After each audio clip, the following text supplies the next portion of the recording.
my cat, by the way. My wee cat Lollipop, some of her ashes. Oh my goodness. Nice, isn't it? Into a ring. Yeah. Just a wee bit into coloured, whatever you call it, thing.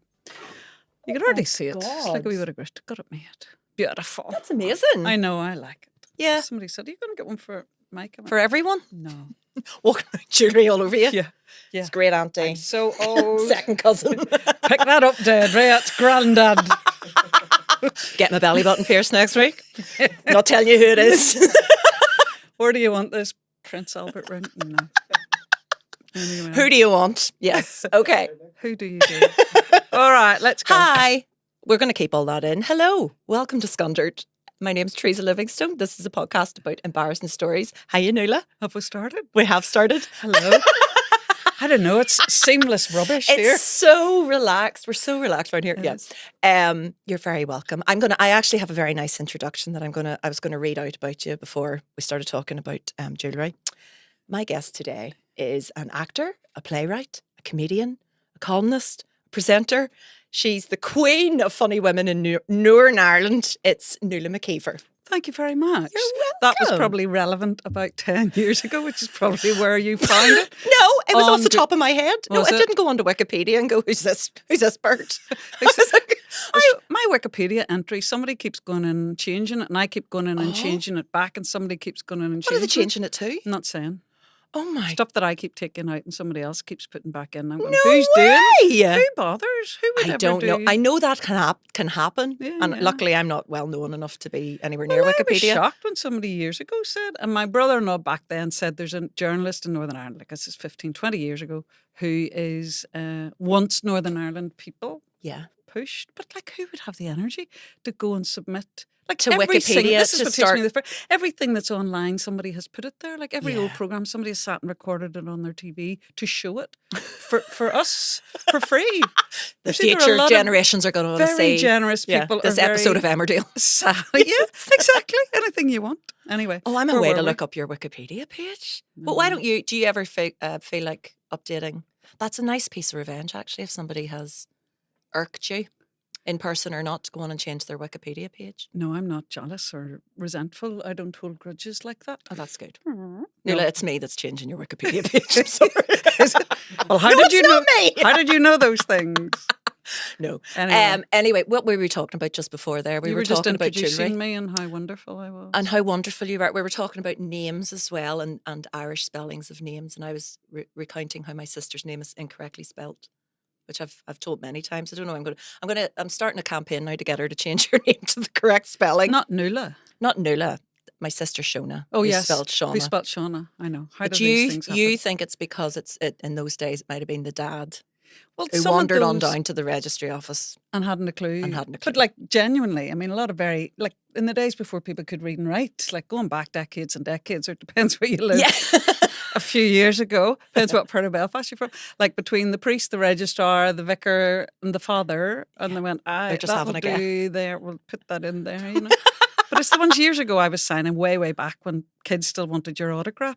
I was signing autographs for children somewhere in Belfast, and this wee girl, I don't know what the name was, but say it was something weird, like not weird, but you know, variable, like Kaylee. Yes, or could be spelled in Kyle, loads of could ways. be spelled Yeah. as that with an L-E-I-G-H or H, depending where I'm, etc. So I said to her, and how you spelling it? And I swear the thing that she said to me bore no relation. It was almost like PZY. A Wi-Fi F, password. And I'm going, yes, a Wi-Fi password. I'm going, was your father Polish or what? I think he fell into a bag of Scrabble on the way to the register. And she's going through her life, you know, saying my name is, you know, Susan, spelt Fiona. Okay, right. Why do we curse Do you know, people? you've reminded me, my sister lives in Australia, Oh, yes. one with the incorrectly spelt name. But Shauna. yeah, Shona. And she has a friend who she'd only ever met, she'd never seen her friend's name written down, but her friend used to always introduce herself as Niam. Shout out to Niam. And it wasn't long after that Shona asked her one day how she spelt it. She said Niamh. She's like, no, your name's Neve. Are you serious? And Is this I in think- Australia? In Australia. And I think her mum had been a fan of Maeve Binchy novels. And I'd And you only know when seen you're it only written reading down. when you're only Yeah, reading names. yeah, So yeah. it can happen. And then it starts a new trend, I suppose, for Niam. yeah. Do you get Nuala? Well, there is an American clothing firm or a German clothing firm called, spelt my name, Nuala, yeah. And it's pronounced that way? Nuala, yeah. Get it right, people. It's when people go, Nuala. All right, Nuala. No, it's Nuala. Thanks, Nuala. Anyway, it is what it is. It could It is have what been it is. worse. It's lovely. I like it now. And good. Glad you do. Well, Let me ask you this, Nuala. Do you get embarrassed easily? no. I didn't think so. Well, it depends. think- I'm quite, depends what it would be. I'm good at dishing it out. I'm maybe not so good. I remember John Linehan doing a gig one time as May McFettridge, and I was in the audience.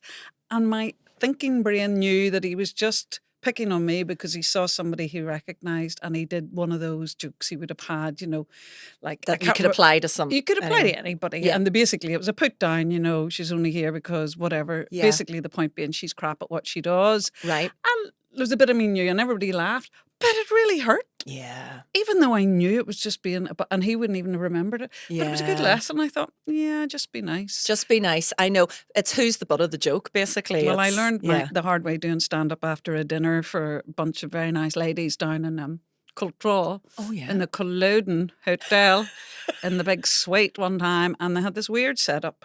So the podium to speak at was there. I don't know what people can see. Yeah. And 200 people sitting there, but then behind it there were like the top tables. Oh, But they right. were behind where you were speaking. So you were speaking with 5 or 6 tables behind you, which was That's weird awful. to start with. Yeah. It's really hard. Yeah, not yeah, to yeah. keep- which doesn't look great over Yeah. there. I just get.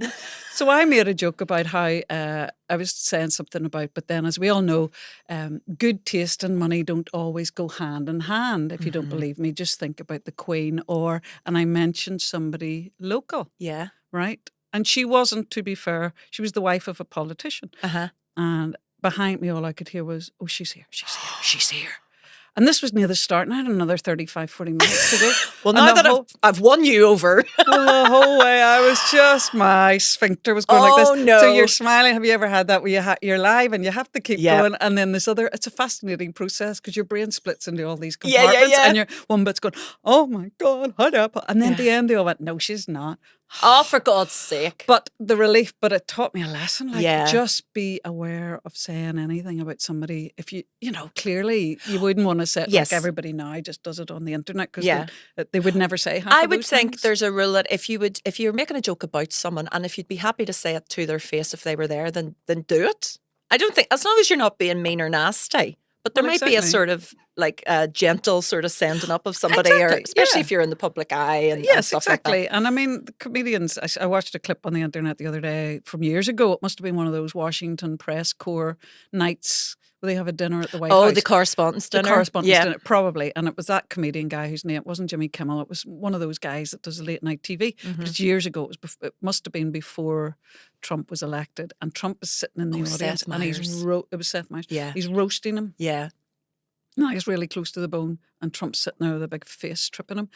And honestly, watching that, there was a tiny bit of me started to feel sorry for Donald Trump. And you think, wow, that's how nasty this guy is. Even I'm going, come on now. I don't know if it was that he was so nasty. It's just that Trump's ego was so fragile that he could not. No, but he was being pretty. And I do think actually making jokes, we've all done it in the past, maybe, about someone's appearance, something they can't do anything about, I think. Yeah.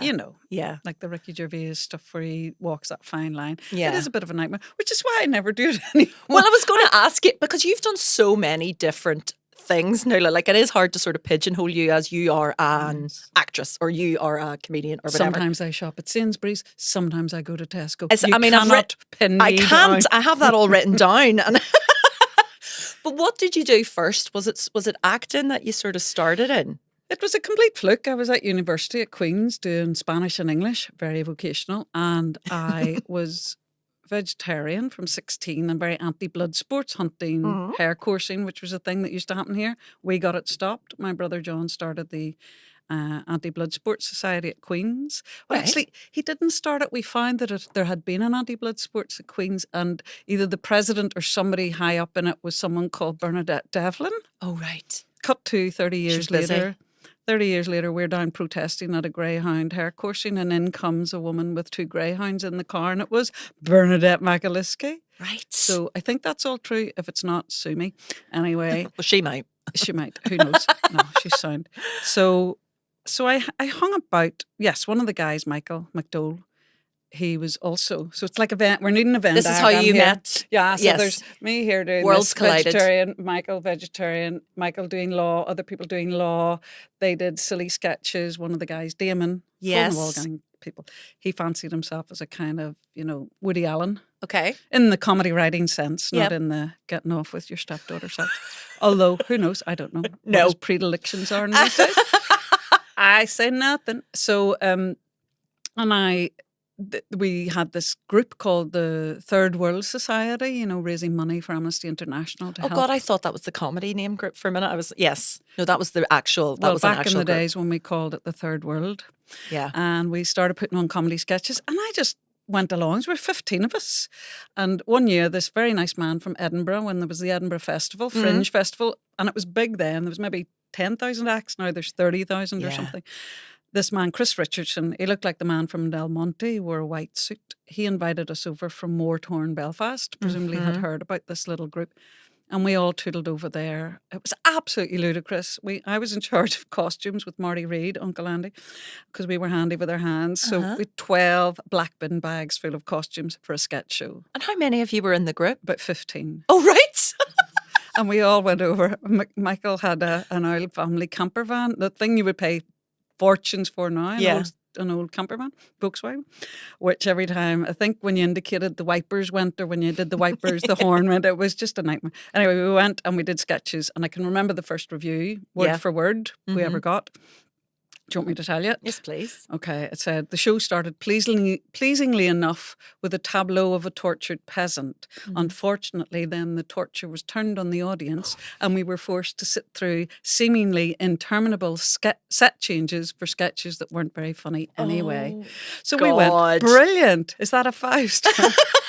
Reads like a 5. We went, put it. I know, it sounds like a 2, but give it a 5. So we went back a couple of times. Oh, yes. And the postscript to that one was, we were in the Pleasance, which was the big venue even then. Yeah.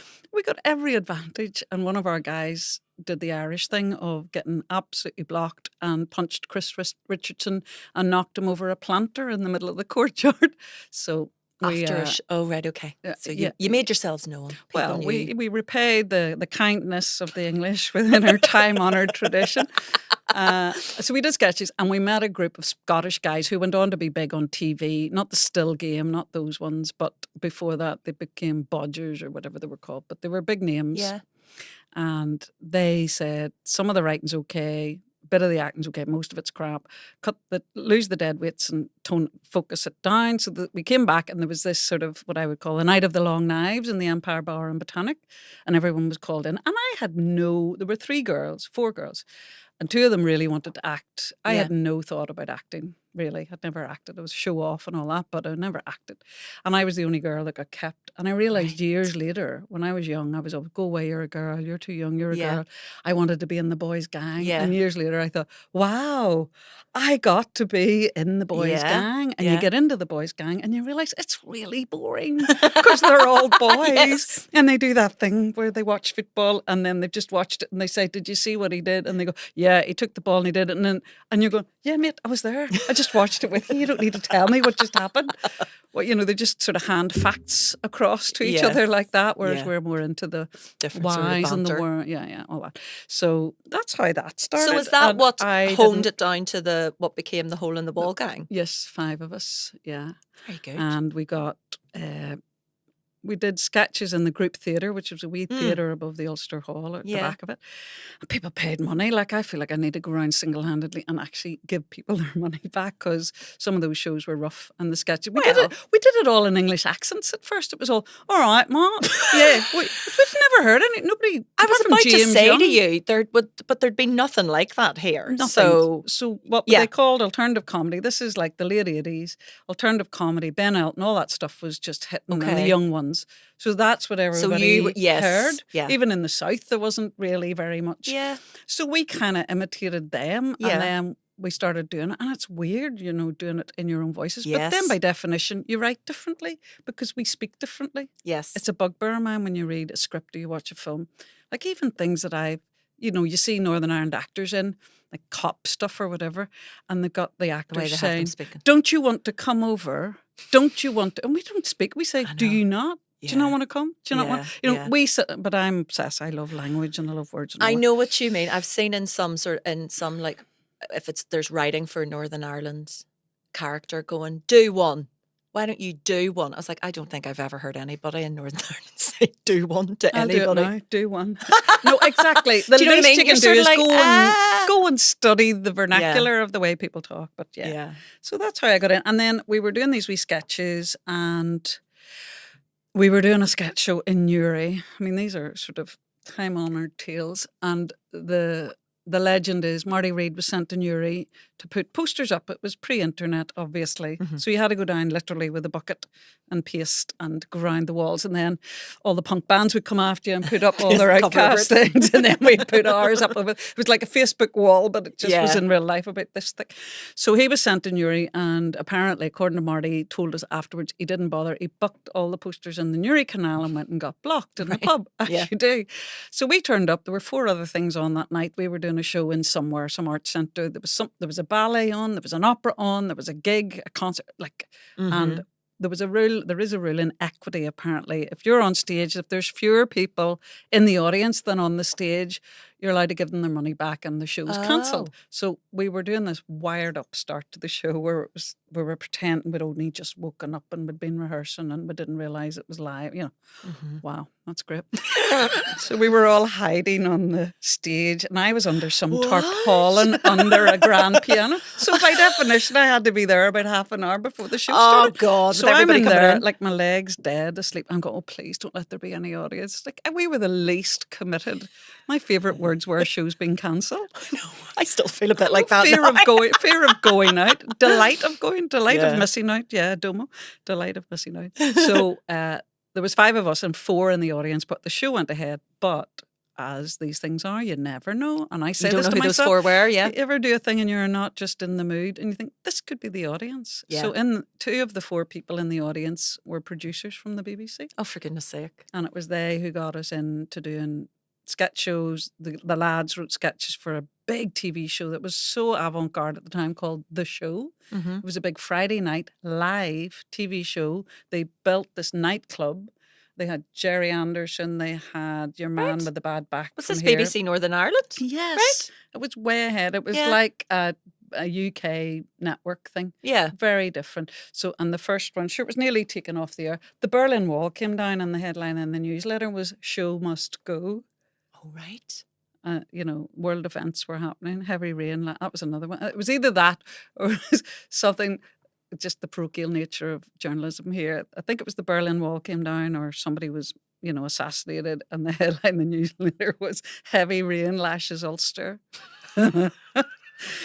But and in other news, show must go. So they teamed up. They had a guy doing a sketch that was clearly Paisley. It was really crude and rude. And then it cut to Paisley's daughter, Rhonda, talking to Seamus Mallon about art. Because, you know, let's get people from across the divide who have a shared interest. And she's all going, so, Seamus, I don't know how she talks, but, you know, that they're sitting with their orange juices. And it's like, go live. And they're all like, no. It was like Peter Kay. No. So, Seamus, we've been sitting chatting, and he goes, oh, before we go any further, seasoned politician, he says, I just want to say that was disgraceful what was done there. And she didn't know what to say. Geez. She wasn't a presenter. Yeah. And then they cut to Jerry Anderson. I love Jerry very much, but like the man never read a note, or there was no auto cue thing. So he would fluff everything, and he'd go, so, Teresa, tell me about yourself. That was Jerry's style of interview. But if you were in the audience, you got in, it was free, and it was a free bar all night. Right, okay. It was so the audience hottest. It was up at the King's Hall. Right. It was fantastic. I've never read or seen anything about this. Would there be any footage of it? There would be, I'm sure, some bits. It ran for 1 season, so that was probably only 6-10 episodes, something like that. It was probably very expensive. It's somewhere in an It was produced by Martin Dillon and Colin, whatever his name was, I can't remember. Martin Dillon, big talkback guy. So it was political and a mix, and it was this idea of we'll mix politicians, it'll be the unexpected, things will pop up. Eamon Holmes, he resigned after the first one. And they had Maeve Binchy on, and they had your man, doing chats. They had your man who sang that song, some big famous singer from the 50s, 60s, and his song was Gene Pitney. Right. He's probably long dead. But he was up there going, only 24 hours from Tulsa. right? And it cuts, and Maeve Binchy's there. I just remember this because it amused This feels me. like a It fever dream. Yeah, what did you? I know it was. And then some pigs ran across, and I lactated for no reason. So he says there, what do you think? And she goes, "What's that song about? Like, I mean, depends, 24 hours from Tulsa. I mean, is he flying? Is he going in the car? Is he walking? I mean, context is everything, sort of thing." And I thought, she's very funny, actually. So, but that was good crack. Oh, I my don't quite know how we got into goodness. talking about that. No, I don't know either. I'm fascinated to know that. Why did Eamon Holmes quit? Oh, because there was the stuff about Paisley, and Oh. it really pushed the envelope. So as he we didn't want to say be associated. It nowadays. was too risky, maybe. Yeah, it was very. I mean, now then Channel 4 came and started doing all that stuff. Yeah. That they did, the Tube and the late night stuff and the French stuff and all that kind of stuff. Yeah. And now, I mean, if we're not naked from the waist down, nobody wants to know us. That's We're true. naked from the waist down. I mean, here. we are. Yeah. That's why we've got. You found it on the iPlayer? We've got the windows open. That's Oh, why. great. Well, maybe we'll stick a wee clip up of it in the... What, the show must the go? video? Yeah. Show, yeah. It'll probably. So the lads wrote a bit of sketchy stuff for that, and Very good. I started writing a wee bit, and then I got offered my own show. Oh, and when I that's how that came we were about then. doing Yes. Give My Headpiece, and I got offered a show. UTV wanted what they called a sofa show, and this guy came and said, "Would you like to put in a thing?" And my then husband, fiance Sean Carson, he was a writer from Celador, the company in London, who were the ones who did Who Wants to Be a Millionaire eventually. Right. And were owned by Paul Smith from Bangor originally. And they heard about us holding the wall, came over, took an option on us for a year. So the idea was they would promote us, they would help us to make some pilots with the aim of getting picked up and get a series. So we spent this year, it's torture, waiting for the phone, waiting. Yeah. We recorded a few shows, we went to London a lot, did showcases, and we never did get picked up. But it's so hard, isn't it? When you think of all that effort and work and producing all of that, just from big... and it's all down to a handful of people to decide whether or not that goes anywhere. I know. And then, we had an agent in London, and I went to see her trying to, I'll take the initiative. I've got my own TV show. Invited her over to see my show, McKeever. Yeah. Nobody, Jimmy Nesbitt, I always tell the story about watching Cold Feet. And when his Northern Ireland accent came on, I was waiting for the IRA connection and being really shocked, but delighted. He's just a character, like a normal... Nobody's remarking on the fact that there's somebody with that voice in the middle, like Susan Lynch is in it as well. She's got the big Northern Ireland voice. And so there was a bit of, opening up. It was the troubles were over, but still people are sniffy, Yeah. And she said to me, "Oh, no, the problem is it's the accent. Nobody wants that." And then the next week she signed Paddy Kilty. Oh, right. So clearly it was, she just didn't want didn't want you. It's not, oh no, she's just not that into you. Oh no, it's hard. She's just not it's that into harsh. you. And we had done Friday Live with the Hole in the Wall gang, which when you look back, again, a show nobody probably remembers, but we did a live TV sketch show. Oh my God, I mean, people watching might be thinking, so what? We used to do a different entrance. We came in on motorbikes one week, and this was going out live. So we drove into Blackstaff studio on the back of these bikers' bikes. We got off. We went in, and that thing, Adolescence, where everybody was going, it was all one shot. Yeah. Well, that was like our opening. We walked in. We had no auto cue, so we used to screw up the intros all the time. We had big guests. People came down on a wee lift for no reason. And we had songs. We had Elbow and not Blur, but big bands that were breaking, at the time. Yeah. So it was our Friday night entertainment show. And we would be doing We don't these, have anything like that now nothing, here. Not at all. And we literally ran off to the side of the soundstage with a live audience, and we're changing into characters and coming out and doing, if Picasso was from Belfast. Yes. I love that one. Marty was Picasso, and he goes, Olivia says, "Find this picture of your sister under her bed. What are you doing?" The two eyes and the nose. He goes, "It is how I see her. I'll get you up them stairs and do it again, or I'll give you it's how I see her." Stuff like that. I love that one. But yeah, it was kind of very adventurous. And then Paddy got Paddy Kilty show, and suddenly he was the first person ever doing jokes. Stop me if I sound bitter and twisted, but history is written by the we were doing all that stuff. Yes. Close to the bone stuff. I think it would be so different. Well, who knows actually now, because there's still obviously industry have such a big part in who gets shown where and who gets picked up. But do you think if you were doing that now, you would have just focused on online? You would have just put all of your stuff out online and built your own audience? Well, even now, I mean, people said to me, when Paddy Raff just hit not the airwaves, what would you call it? The internet around COVID and Nigel and all that. And people were saying to me, well, that's, you're not out there. People don't, I'm going, he's selling this. And, we're all sitting going, well, I should put it out there. Yeah. And I mean, it really freaked me out for about a year thinking, come on. Because I know, I mean, I can do funny stuff. I'm not going to say I'm being as funny as Paddy Raff. Yeah. I don't know. It's not a comparison. Yeah. But no, it's hard. It's a mind shift completely, I think, when you've been so used to working and creating stuff in one way, the idea of burning your material or just putting it out there's and that. all of that is really difficult to sort of get your head around if you've never. I know. That's but not where I you've realised come from. the big thing for me was I did a couple of things not online, but I was sitting in on the radio for 8 months on Radio Ulster doing an afternoon show for Lynette Fay. During COVID started in the middle of it. Yeah. And I made a big faux pas. I had said a thing on the air that went out all over the airwaves. Yeah. Talking about embarrassing things. Did you know? I do know about it. Do you want to tell us the sure. story? I mean, okay. Who cares?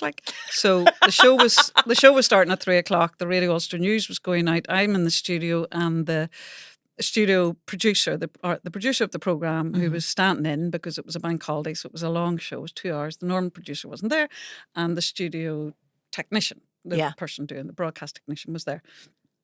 So I pushed my talk back button and said into my mic, I had written my script. I didn't really have a script, but I was starting off with "Hit the Road, Jack." Right? Yeah. And the intro was going to be that this is for Boris Johnson's big advisor. So this was around the time of Dominic Cummings. Dominic Cummings was his advisor, and he just was all over the news because nobody was allowed to go anywhere because of COVID. And he got in his car and drove to Barnard Castle and said it was because he wanted to check his eyesight. That's right. Yes. I mean, it was just... That's right. You couldn't satirise the stuff. Oh, so I was always trying to think of something you could get away with, because the producer was always very nervous. My best one I ever got away with was...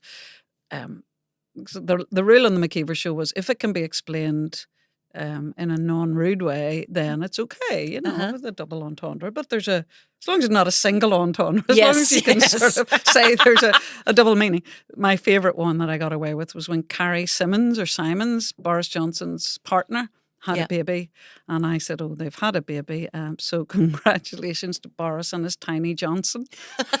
And then went into it. So that was good. So we're sitting there, and I said, I had written something about Cummings, and I said, "What is your man's name?" I've written Richard. I've written Richard Cummings, and then I said, "Freudian slip or what? He's such a dick." Oh, right. And what I didn't know was she had left my microphone open by mistake, and this was going out on top of the man reading out the news. They'd also heard me saying, "Have I time to go for a pee?" But nobody seemed too bothered about that. And the only reason it really got legs and ran was because Emily Maitlis the same week made some quip about, made some derogatory things about Dominic Cummings. So it was like the media loves nothing more than this. If there had been a third person, then it just, their heads would have exploded. Yes. Like somebody said to me, they saw it in Japan. Oh my God, Nuala. Like, I know. So I had come home. Well, I knew Did nothing. you know at the time? No. So you carried on with your show. This sort of 2 hour, not a 1 hour show. It was because bank holiday. So suddenly all these suits started appearing in the control room through the glass. And like the producer hadn't said it. No, nobody looked at me. There was like a bot, and I didn't know who they were. And I'm just blithely going, thank God they didn't say anything, because I would have just shut down. Yeah. I would have been absolutely freaked. Yeah. So they told me at the end, can't say I got a hauled over the coals. Nobody, but obviously I felt bad, but I sort of thought, well, nobody's died. Like, let's and get it was this a mistake. It's not like you'd written out your script like he's a dick, and now here's Elton John. I know. Yeah. So, and somebody then online, I used to come home from doing the show, and I would sort of sit. I am now, well, I was going to say, you can see what I'm doing, staring into space, decompress. I just sit like this. For about an hour, Yeah. When you've been on for an hour. So I sat there, and somebody said online, "Oh, you should look at all the stuff that's being said." And I thought, no, I'm not going to look at anything that anybody's saying. Yeah. And he said, no, it's all, everybody's just basically saying, you just said what I thought. I mean, William Crawley sent me something saying, you couldn't have gone up. I thought you were high in my estimation. Now you're even higher. So, So I made the mistake, and I goodness. was not. I was on Twitter, but not on it. I didn't do anything with it, but I had a Twitter thing. So you're sitting there, there's always that. Let me go to the edge and look over. Yeah. And these two really offensive things came up, and one of them was so horrendous. I'll not even say what it was. And here's me even giving it airtime now, but it was personal. One was a big loyalist banner saying, "Is this the Nuala McKeever you were talking about? Yeah. Jaunty no neck somebody?" Yeah. And I went, "Oh." Yeah. It's a very small place, Belfast. It is. Yeah. And I'd had experiences before of unsavoury types knowing where I lived. Yeah. And then this other one was really personal about Mike, my partner, who died. And it was very, very crude and insulting. And I just went, "Oh." And I remember I threw the phone across the room. Yeah. Like just gut. Not even gut instinct, just whatever you call that. Yes. In the moment. Reflex, yeah. Yeah, fight or flight sort of thing. And luckily I didn't smash the phone.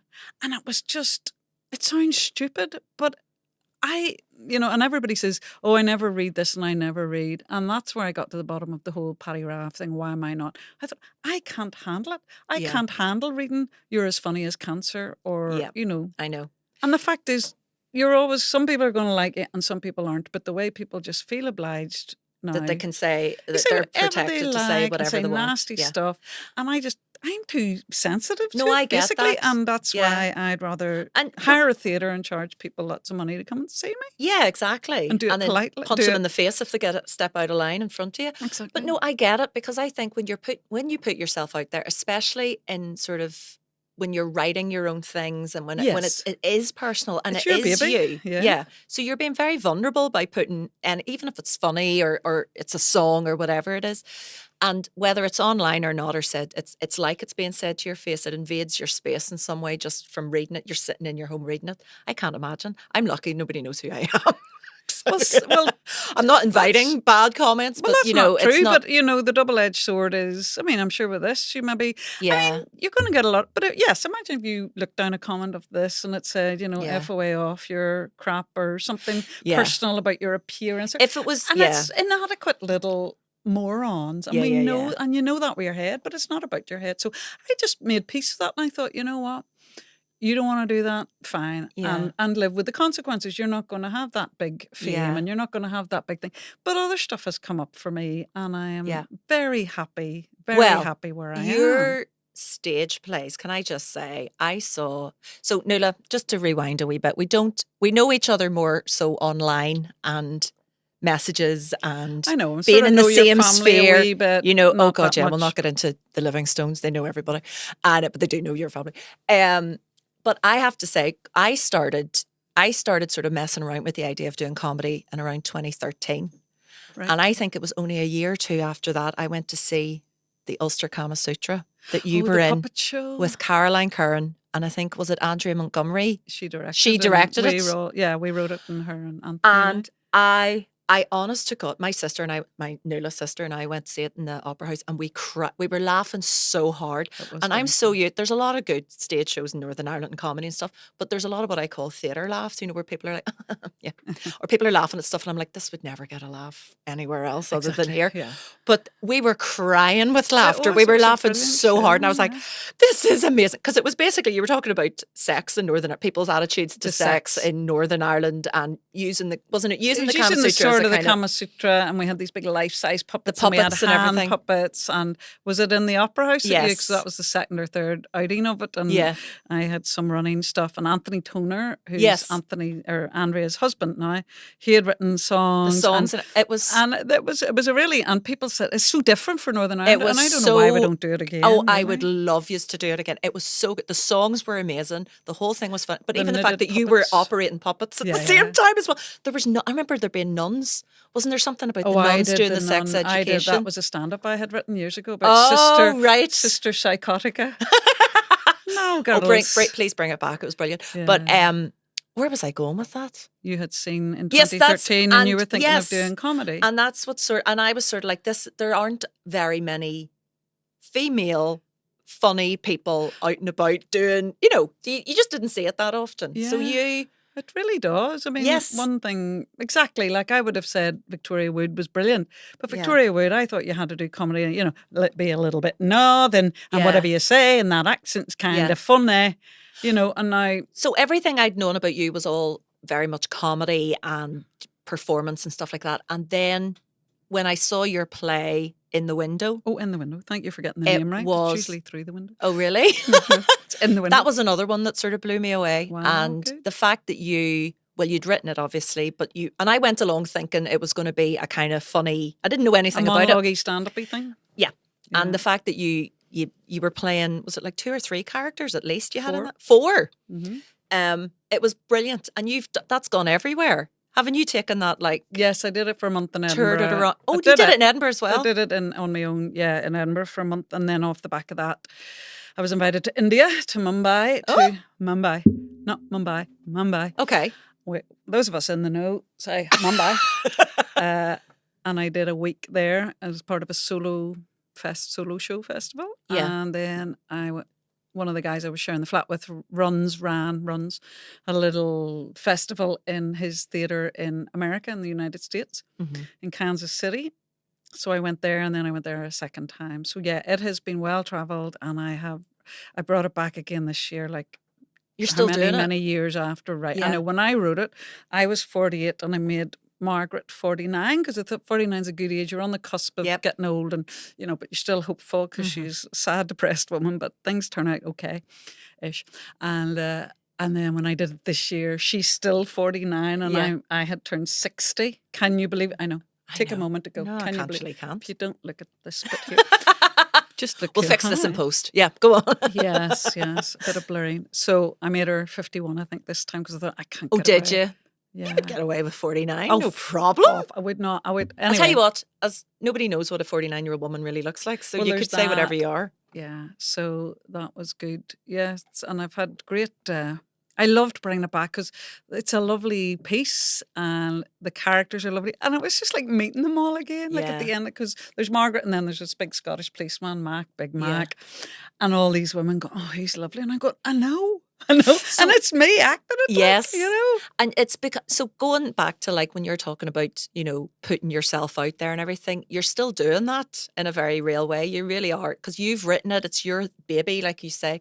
But is being in a theatre and a stage, is that where you prefer to do it rather than? Yeah, and I did stand-up shows as well. Yeah. So I did a play years and years ago called Out of the Box, which got good reviews. After the TV show, I couldn't get arrested, and I just said to my agent at the time, David Hull, could you see if I could get into the Belfast Festival, which was the big festival before all festivals were being. So this was 2005, 2006, like, God, 20 years ago. Jeepers. Yeah.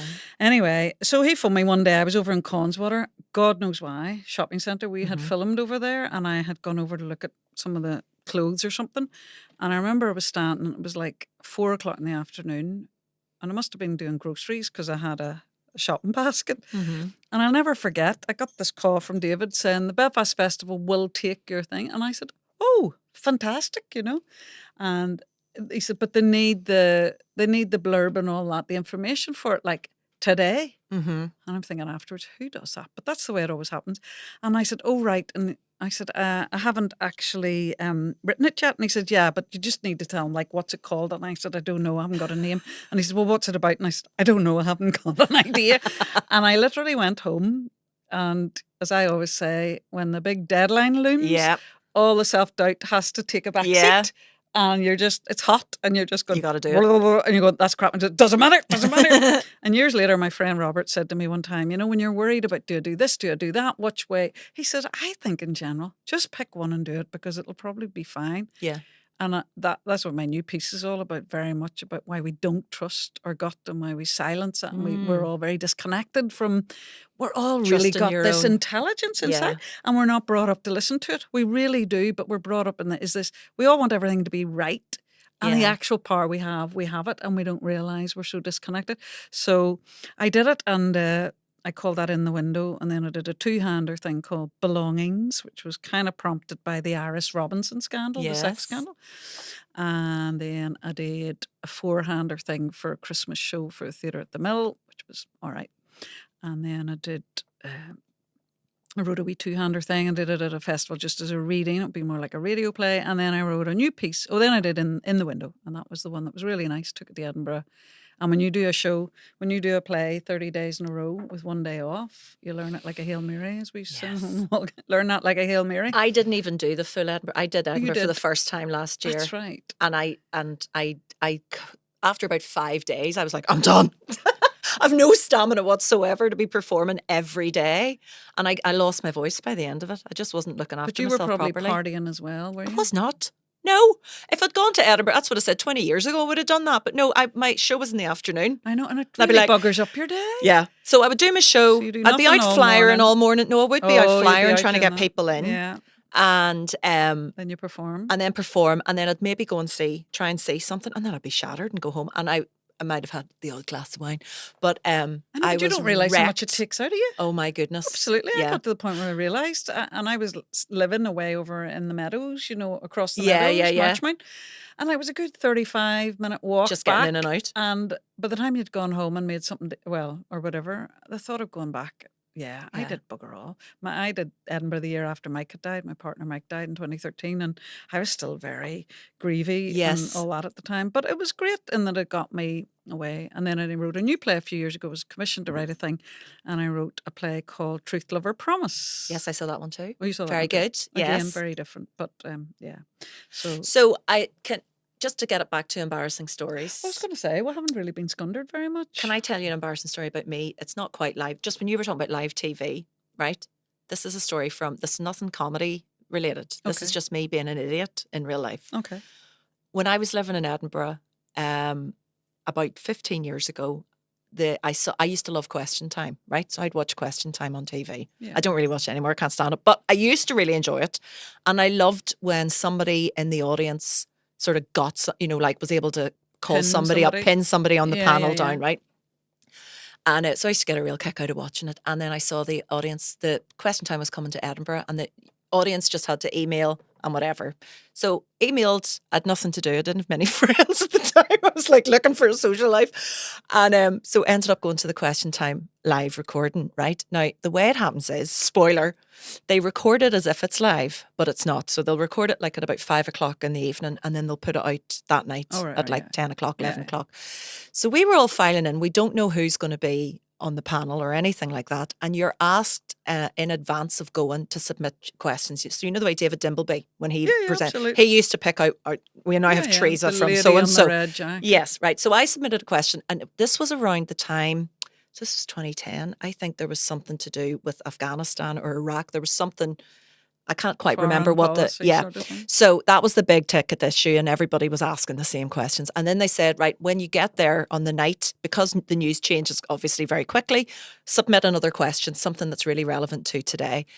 And what I did can't. you do? Why can't I find him? I'm like, could I have a friend, please? Here's my number. I'm lonely.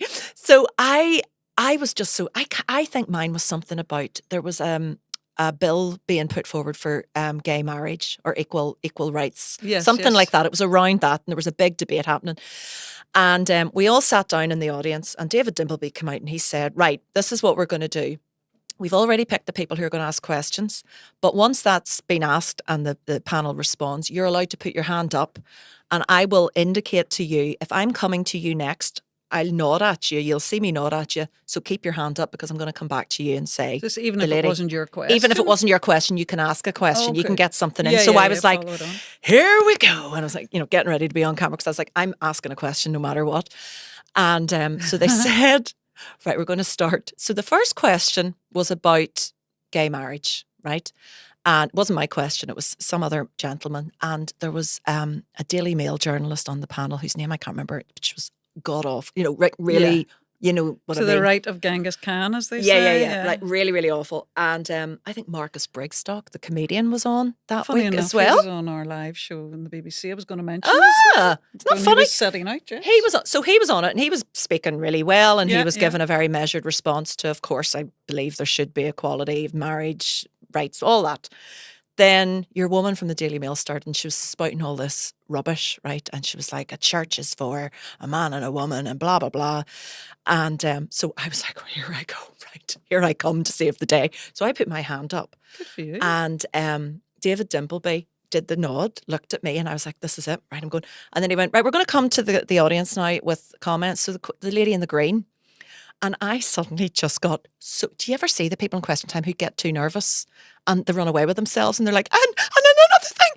So it all started to come out at once, and I started to bumble. And I went, how can you say that? How dare you? When 99, I made up a statistic, and I went 95% of civil marriages last, right? And I was like, 95%. Look it up, right?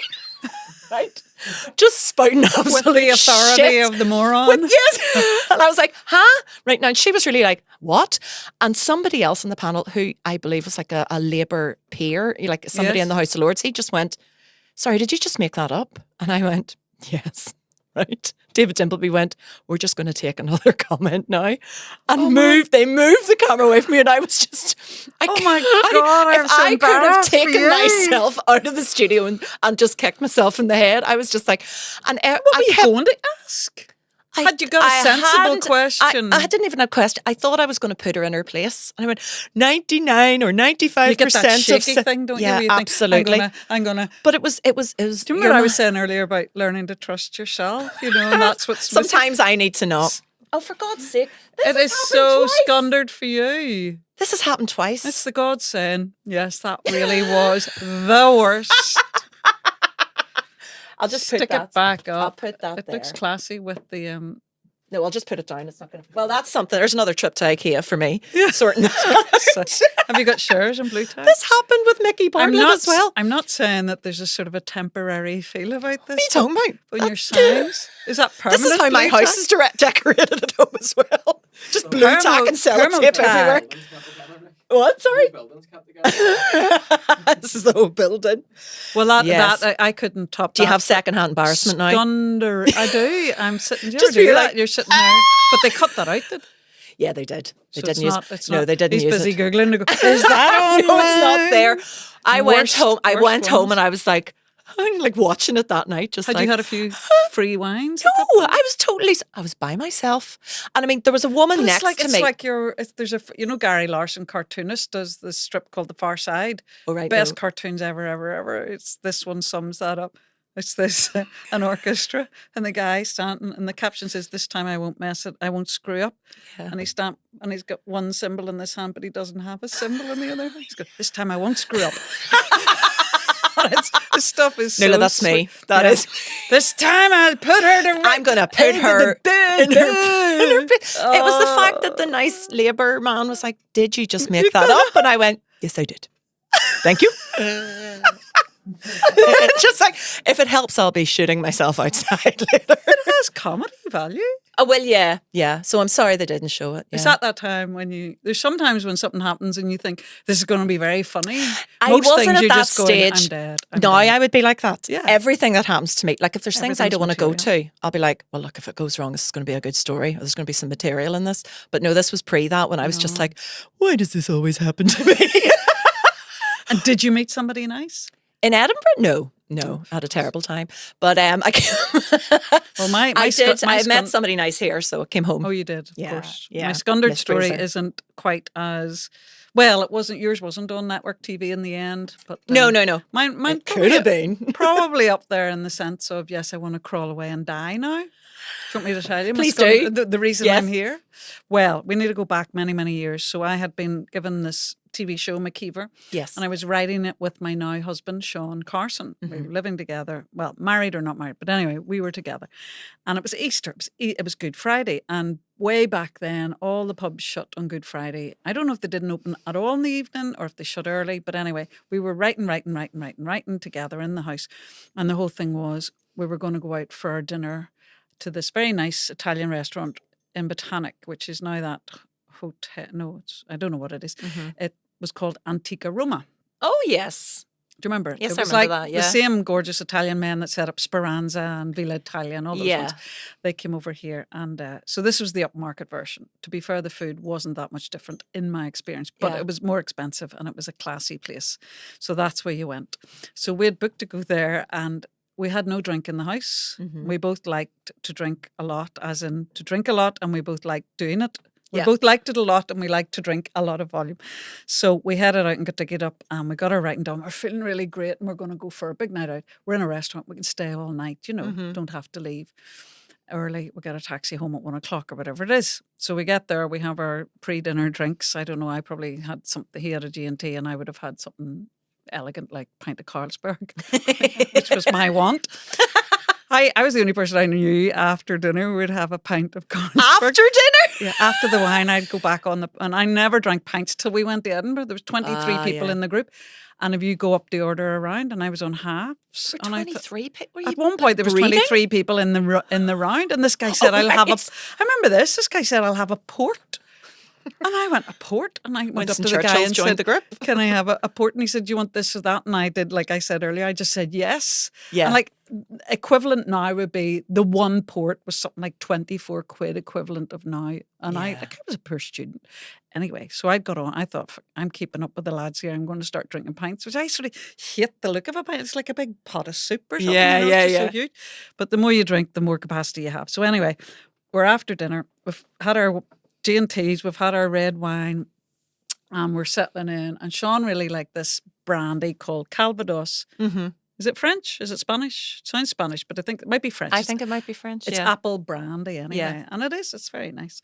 So he said to the waitress, come over, would you like anything? And we said, coffee. And he said, can I have a Calvados? It's an apple brandy. And he said, actually, can I have a double? And I said, oh, I'll have one too, but just an ordinary, a single measure. And she said, I'm not sure if we'll have this. I'll go and see. So cut to the manager comes over in his three-piece suit, Italian, and he's holding this very fancy bottle. And he says to Sean, of course, because Sean's the man, and you speak to the man in those days. Good evening, sir. I'm very sorry. We Calvados you wanted. We don't actually have this, but we have this, and it's an Italian version. Mm-hmm. And very happy. Blah blah blah. Would you like some? And he said something I couldn't hear, and Sean went, yes, that's lovely. And so he had the brandy glass. He poured some into Sean's, and he poured a wee drop into mine. And he went, enjoy, and went to walk off. And I said, oh, excuse me, actually, my husband, he wanted a double. And the man went, oh, right. And came back, and Sean was, and he poured some more into Sean's glass and walked away. Mm-hmm. And he walked away, and Sean was going, what did you say that for? And I went, what? What did you say that I wanted? I said, well, you did. You said to the waitress you wanted a double. And Sean said, yeah, but did you not hear what he said? And I said, no, why? What did he say? The man had come over and said, we don't have what you want. We have this. Please accept this with the compliments of the house. Oh. Well, so we'll have all of it then. He gave us a free drink, and I'm going, here. He ordered a double. Bring that back now and give mine. So we had a slink home. We were home by 5 to 11. Oh, no. And no drink just in the house. leave? Just at that point, we were about to really have a good time. So that was it. And that just always makes me laugh. Here, he ordered a double.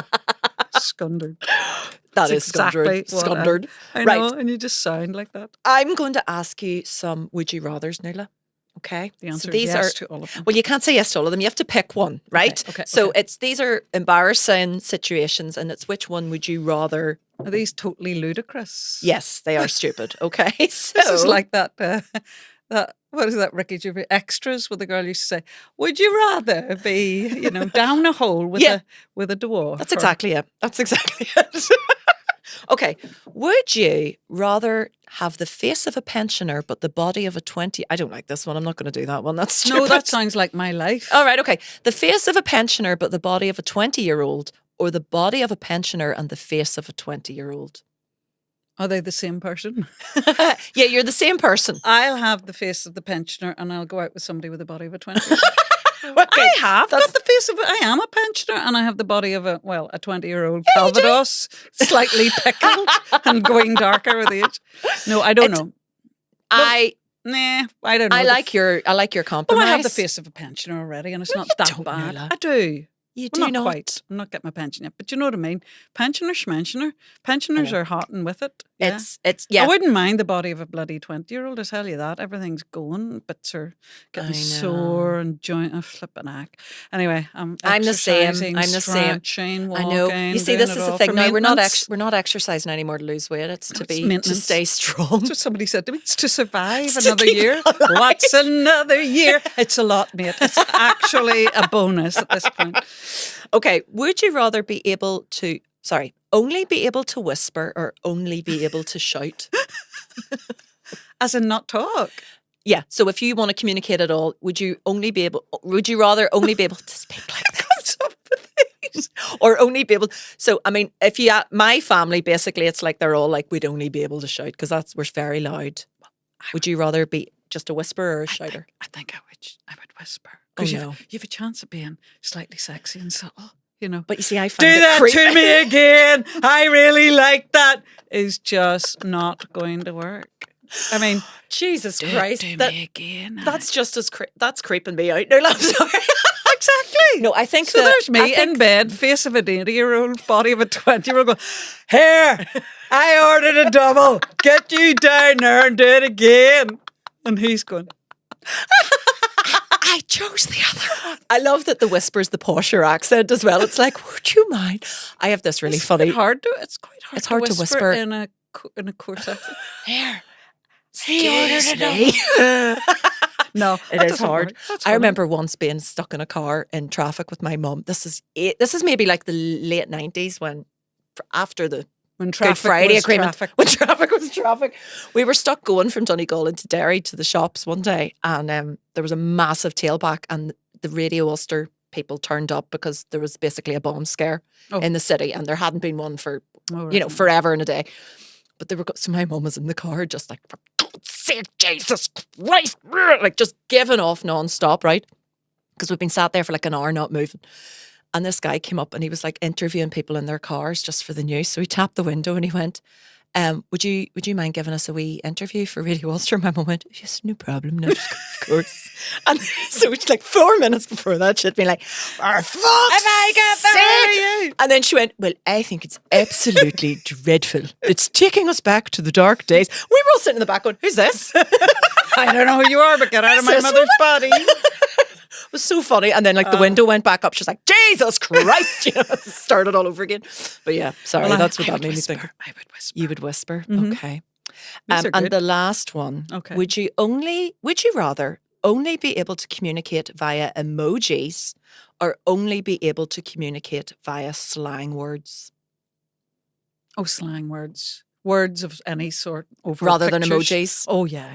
The thing is, I think our I could slang, be very colourful with my slang. but you see, this is my problem at the minute. I would watch something like any reality TV show. I'm Googling the slang. Like, I don't know what people are talking Oh, about. well, most no, of the I'd have time. to. So I'm like, As long as it's a slang from my era. yes, that's the difference. Like, I'm still catching up with YOLO. I'm like, YOLO? What you said? Yo-yo? What's that? I'm a wee bit behind the times. But No, yeah, the rather than emoji- emojis. Emojis are really boring. They're so limited. Like, I yeah, know. no, I'm not very keen. Everything would just be, no. Yeah. There's far more. Words, there's so many words. And you can just, Yes. I don't know. I like languages. I studied Spanish. I can Uh-huh. speak Spanish not See? too badly. Sí, muy bien, moi. A wee bit of French, a wee bit of Italian. But I don't know enough of anything to know whether, can you do the same in other languages that we do in English, where you make up silly words? I suppose you can. You must be able to, yeah. Show me your nicky nacky noo. That I know, kind but of thing. is and your it as funny flibberty in other gibber. languages? Well, I don't know. know. I don't know. I mean, I learned wee silly songs when I went to Spain for a month when I was 16, 17 to look after kids and in theory teach them a bit of English. Yeah. So it's a great way to learn playing with younger kids because you just do the stuff all the Yes. you're just doing games and you're saying the same stuff. And I remember learning a few wee silly rhymes with them Yeah. and that would be a wee bit silly. But other than that, I've never really, maybe I just don't know it. You need to kind of know a language from in round the You back do. to really I get think so. all that. But Because I think you're English always- is amazing at that. Maybe English is better. I don't know. I used to, because I also, I've mentioned this on another podcast, I went on an exchange whenever I was doing my A-levels, but mine was French. Yours was English. And I went to, Take her over to Went to- the mainland. went to Take her- Manchester. I was like, what? Yeah. You No. did French? I did French, and not at uni, but I went and spent a couple of weeks in the south of France in a very nice sort of in Provence, like a lovely, Lovely. With a gorgeous, family? with a family. And when I first got there, and I thought my French was pretty good. The girl I was doing the exchange with, she'd just been over staying with us, and Oh, it so was you'd had so she'd time been with her? she'd had 3 weeks here, and it was the summer of the Drumcree riots. Oh, nice. So this poor French teenager was just like, and I'm sure at the time people were going, "Where are you doing your English exchange?" She's going, "Belfast." What? Ah, no, it's all different now. It'll be fine. And she got there, and we were literally watching, like on the news every night. See that bus that's on fire? That's our house, just 2 doors down. Look, we're in the news, Pascal. So she was terrified the whole time she was here. She barely spoke. She was really, really nervous, which meant I was speaking French all the time to her. So it was great. So we got to France. My French, I was like, here, it's really well. It's doing really well now. And the first day we were there, we went to this big family lunch outside, big long tables, and the whole extended family. Right? Like great. Out of a film, it was like, you know, the Dolmio ads. I was going to say the Dolmio ads, exactly. And they had 2 great grandmothers there who were like nearly 100. Like, it was crazy, right? So I'm a complete attention seeker. And was this for you? Were you the honoured No, guest? well, I probably thought it was, but no, this was it was their summer, and she had just come back from this war-torn place. They were just delighted. They were delighted she was alive, yes. Yeah. So I was there, she was ignoring me, and I was just talking to all these relatives and boring them senseless because I just wanted to speak in French. So I was giving them like GCSE French, like, I like to play football and I go to the libribary, and they were just like, I have 6 brothers and 4 sisters. Yes. What's your favourite colour? I have 16 years. Yes. I live to Belfast. Yes. And at one point, this poor couple beside me, I started telling them all the things we eat in Ireland. I was going, do you know what we eat in Ireland? Like, obviously this isn't French. Des patates. We eat, des patatas. No, what is it now? I can't even. Du pain, du beurre.